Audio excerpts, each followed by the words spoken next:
There's a couple of outliers within the conference, maybe that have created some discomfort.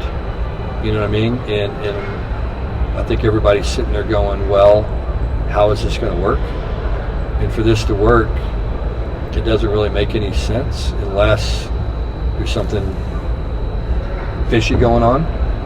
And so we just don't want anything fishy to be going on. Do you know all the rules yet? I hope so. Yeah, I think so. Yeah. No, we have. I mean, I don't think that much has changed in that regard.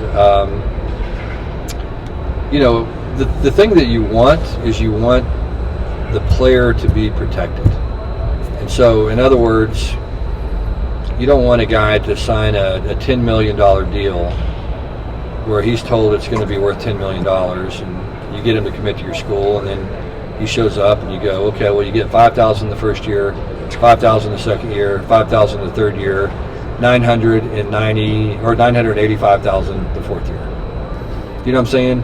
And so there just needs to be some protections built in there somewhere for these players. I think we need to have some kind of consistent contracts across the board so that everybody, so that these players can understand how this is going to happen. Because I think in some ways, and then what happens is you get an agent who's supposed to look out for the good of the player as well, but he wants to say, well, I got him a $10 million deal, so that way he can get other clients.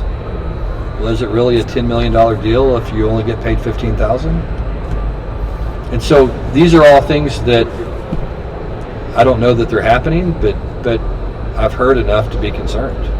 You know what I'm saying? Is there a way to do that without the player being an employee of the school?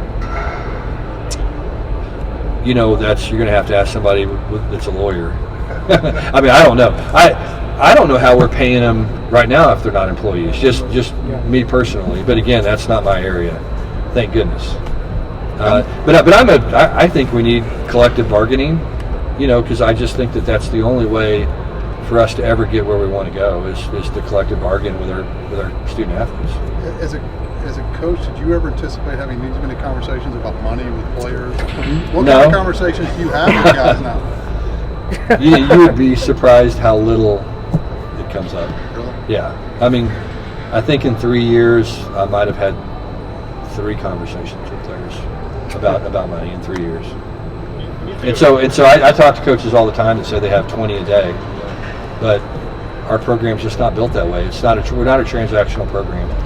You know what I'm saying? I mean, I hope that nobody ever says, I went to TCU for the money.